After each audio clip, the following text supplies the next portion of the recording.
Hello everybody, my name is Harsh. I'm the co-founder of India Someday. We're a boutique travel company that helps you travel the length and breadth of India. And we're here with a podcast series to explain everything India. With me today are two lovely girls from the office. I'm going to introduce them and then ask them a few questions and also speak about the best time to travel to India today. Hi everyone, I am Viveka. I work in the sales team at India Someday and I also do these heritage walks in South Bombay. And hi, I am Jesal. I work in the marketing team at India Someday and I also lead group trips to India and Southeast Asia. So, lovely guys, how are you all doing today? We're good. Yeah, after all the rains that happened in Bombay yesterday. We're glad, we're happy it's started. Yeah. Great. So I'm just going to ask you a few questions to get you all warmed up, and then we can discuss the best time to visit India. So, what's your most memorable moment of travel in India? Just one more. Just one. Just one. Yeah, just one.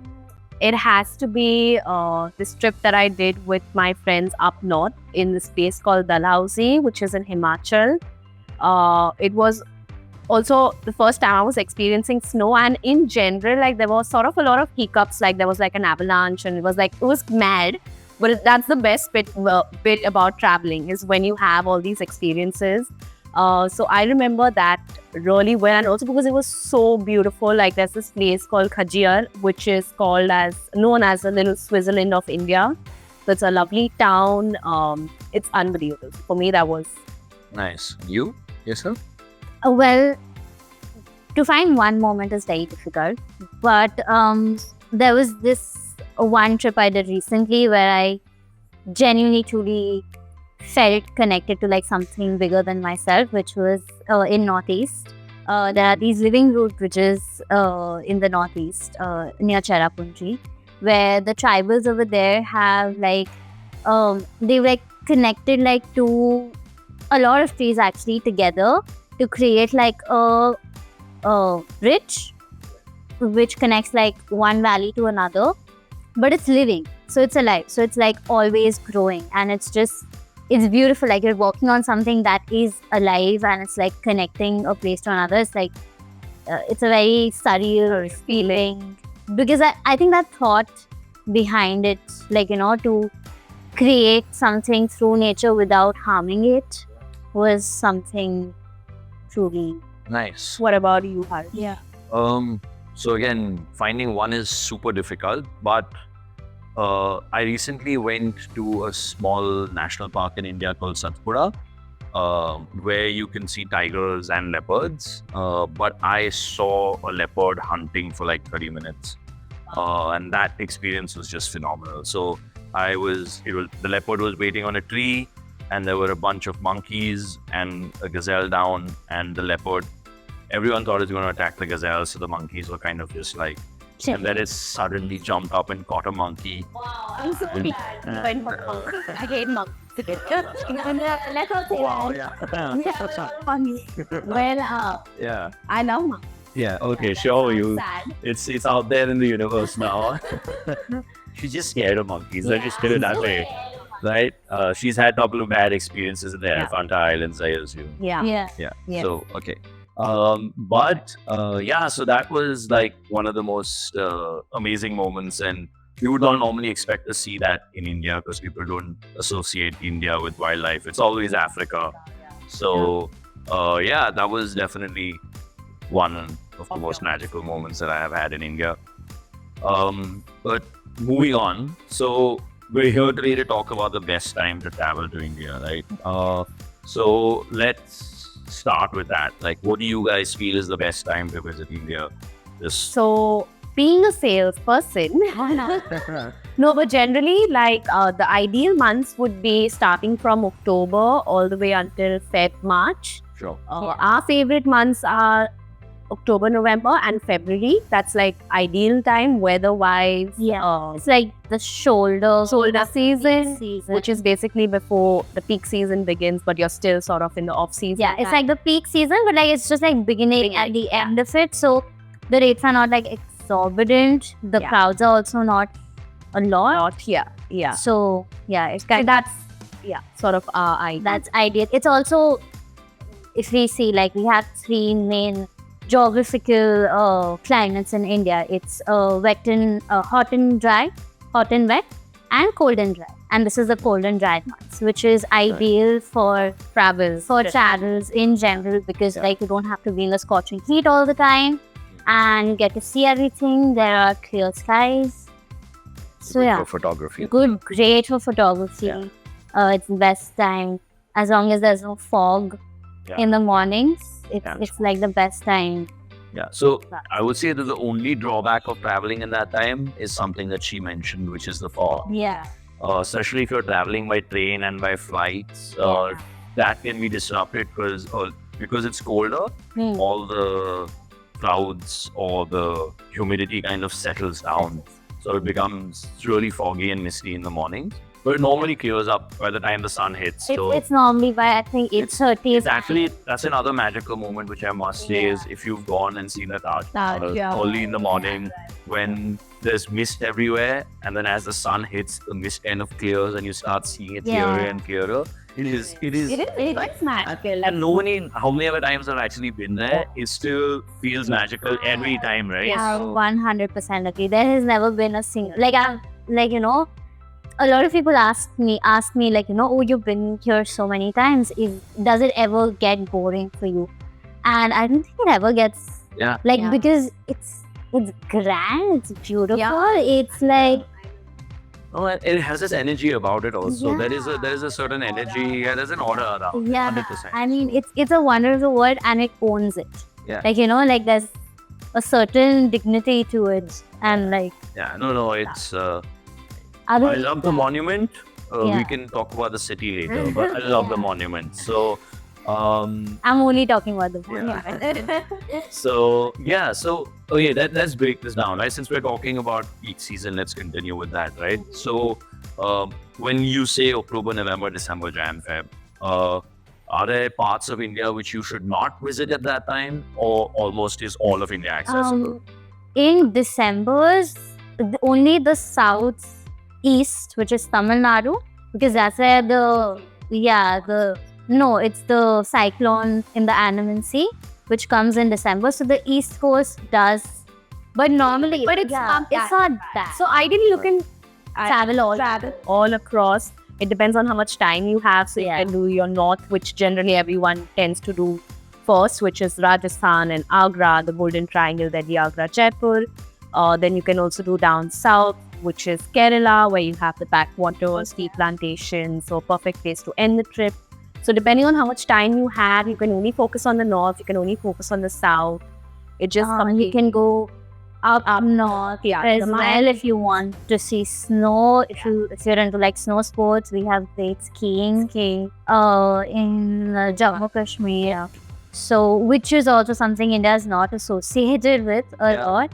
Yeah. But we have great alpine slopes which are literally snow-capped. Gulbarga is known for its skiing, as well as Auli, which are the two ski destinations in India. And there are a few other slopes, but they're not really famous because there's no infrastructure. Exactly. I think the only issue, since I recently went skiing out of the country, the only issue with India and skiing is the infrastructure.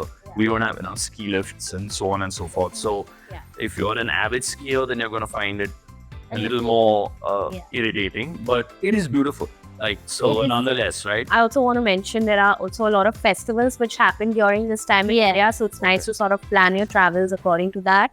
So we have Diwali, which happens in October, end October, November. The dates can vary. We have Holi in the month of March. Then obviously we have Christmas and New Year, which is any which way. Yeah, which in general is the peak season. Everyone wants to travel around those times. I mean, if you are planning around festivals, then definitely check dates before. Ideal would be like to have Diwali in Rajasthan, and then there is another festival which is 15 days after Diwali called Dev Diwali, which is beautiful in Varanasi. It's the oldest inhabited city in the world. And Dev Diwali is when all the steps of the ghats, like the water recedes and they're completely filled with like these small diyas. like lanterns, and it's just beautiful. It's like, I think if you just type Varanasi and the first picture that comes up Would probably be will probably be that, and it's a sight to see, like just from the boat. And Yeah, I love that city as a city. Yeah. Varanasi is a very intense city. very intense. It's Depth. for anyone who doesn't know about it, it's where, as in Hinduism, people would want to go to die Yes. or at least be cremated. So it's considered that if you get cremated there, you attain salvation. So that city sees life and death like It's a lot. living side by side, literally. Yeah. So you could be having like a lassi at a corner shop and see like 20 dead bodies go by, and that's just a normal day. This is So- with me. Yeah. Yeah. So it's a little twisted, if you ask me, if it's new to you, but once you kind of accept it, it's an amazing city. And it's nice to experience it. It's like once in a lifetime. You have to Yeah. go there. It's like nowhere in the world. Yeah. It is literally like almost nowhere in the world. Like if Yeah. someone in the comments wants to put up something that's similar, then I'll be happy to hear about it. But I don't know of any other place in the world where you can see. So, talking about festivals, we also have a bunch of music festivals in India, which people could travel around. So I think end September, beginning October is also the Zero Festival, which happens in Arunachal Pradesh, which is the east of India, northeast, almost the China border. Yeah. It's like, And they are known for their rock concerts and music. And I think one of the best Metallica concerts I've been to has been in that area. So that's definitely one. Then you have one in the desert, which is like an electronic dance festival, which happens in a small little Rajasthan town called Alsisar. It's called Magnetic Fields. And then you have other Sufi like array of the Sufi there's a concert. lot of Sufi in general also, like there's a lot of music that you will experience in India, just like walking through a fort. Yeah. So like if you are into any type of music, I think you will enjoy India. There's just like if you are into folk, there are also concerts happening in Udaipur every single day. Yeah. At a small little Bauri. Yeah. Which is interesting. So yeah, like We're only in these seasons because that's when you can be out, right? So that's where this is probably the best time to be in India, because correct. everything is possible and doable, right? yeah. Okay, so let's talk about the next few months, right? Which is the summer months, which is March, April, or maybe post Holi, Post, right? yeah. Post Holi, which is around the 20th of March onwards. So you have March, April, May, and up to June. Extremely hot. Very hot. That's all the time we usually do the mountains. Yeah. And also a great time actually for national parks if you're a wildlife enthusiast. Like the summer months are the best months because like all animals come out and for water. Yeah, there's lesser places for them to get water, so like there is going to be canopy sighting. Also, if you are into like tanning, beaches, a little bit of adventure, then definitely hit up the beaches down south. Surfing. Crystal clear waters. So also diving, which you love. Quite Yeah, I dive quite a bit. Andamans are great for diving. Exactly. Actually, even the East Coast, Pondicherry is not too bad. It's not Pondicherry is where life of Pi was shot. Yeah. And it's a French colony, unlike most of India, which was British. Yeah. So it's an interesting place. And it's also a great time to go there. It's hot. Be prepared to put lots of sunscreen. For lots of love. But it's a good place to dive as well. But the Andamans is great. The Andamans is a fantastic place to dive. Exactly. And also, India's not associated with it, but surfing, kite surfing, again, like very up and coming sports all through the West Coast. Like November, December to like up until like the pre-monsoon swell. We have great surfing. It's amazing for like beginners, advanced. You get great waves. So summer's a good time to go. Summer is a great time to go. Summers, I think also India is a great place to learn surfing Okay. because the waves are not they will not kill you. They're not like 50 feet waves or 100 feet waves that people always Yeah. like see in surfing videos. They're much smaller, calmer. Most of our beaches don't have corals, so there's lesser chance of injuries. Yeah. So but again, it's not very popular. But like we have like a very nice budding community now. Nice. So yeah. Yeah, so that's the summer, and then maybe the last 3 months or 4 months before season starts, which is Nah. where we are just now in June onwards, or June, July, August, September. Those 4 months unknown for really heavy rain in most of India. Yeah. But I'm sure there are parts of India where it doesn't rain as heavily. Yes. Yes. So you have then that's when you actually do Rajasthan and stuff where because by the time the rains get there, there's barely any showers. Like Yeah. so it's the best time to go there, and also you get like great deals on all these palace hotels and Okay. which is again But this I'm assuming that the rains kind of cool the. Yeah, they Cool do it cool down, the right? desert. But more importantly, like this is also the season time for the extreme north of India, which was Leh, Ladakh, the Yeah. cold desert. Which like this is the best time to go over there. It's perfect actually. It's like a perfect weather. There's no rains. The temperatures are not that bad. It's not like freezing cold all the time, and clear skies. So you can literally see the whole Milky Way from like every single night. We'll see the Milky Way from there. and also if you are looking for a relaxing holiday as such, and if you don't mind the rains, then you can actually do down south, because then Kerala's like lush green, like it's Yeah. absolutely beautiful. And again, you'll get great deals on hotels, on a lot of boutique stays, fewer tourists at that time. So if you're looking to also relax, that's fine. And also in the month of August, or correct me if I'm wrong, August or September is when we have Ganesh Chaturthi. That's Yeah. like It varies, but yeah. so it's the most festive in the city that we are in. Why? Yeah. So if you're like here, you should definitely experience that. Yeah. Yeah. Yeah, that's actually a really underrated festival. Yeah, I People know. wanting to travel for festivals, right? Exactly, yeah. Because Mumbai is Mumbai. I'm saying Ganpati is a big thing in Mumbai, Right.